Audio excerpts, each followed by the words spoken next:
నమస్తే అండి. ఈరోజు ఎవరైతే సుజనా చౌదరి గారు అమరావతి ఉద్యమంలో ఎంత న్యాయ సహాయం చేశారంటే ఒక్క సెంటు భూమి కూడా లేకుండా అమరావతి ఉద్యమం కోసం ఢిల్లీలో అడ్వకేట్లని సైతం లేకపోతే అమరావతి ఉద్యోగాలకి అడుగడుగున సపోర్ట్ ఇవ్వడంలో కూడా ఆయన పాత్ర కీలకంగా అండి. ఈరోజు ఒక కాయిన్లో ఉద్యమం, ఒక కాయిన్లో ఆయన సహాయం, ఈ రెండిటితో కలిసి అమరావతి ఉద్యమం ముందుకు వెళ్ళిందండి.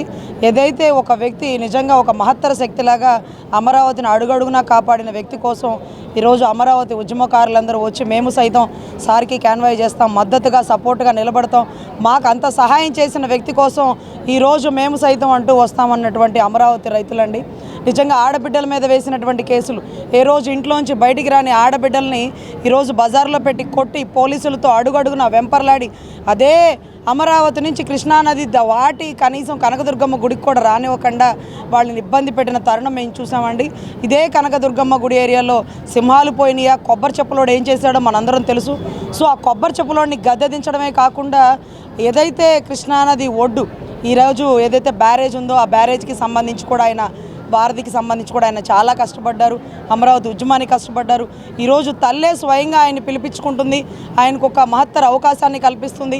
100% ఆయన గెలుపు పక్కా అండి. కానీ భారీ మెజారిటీతో గెలవాలి. అదే రకంగా ఈ ఏరియాని గొప్పగా డెవలప్ చేయాలి. కొండ పరిసర ప్రాంతాలు, అదే రకంగా కృష్ణానదికి సంబంధించి కూడా కొంత ఐలాండ్ ప్రాజెక్ట్ కానీ, భవానీ ఐలాండ్స్ కానీ, ఇవంతా కూడా గాంధీ హిల్స్ కానీ, ఇవంతా టూరిజంగా బాగా డెవలప్ చేయాలి.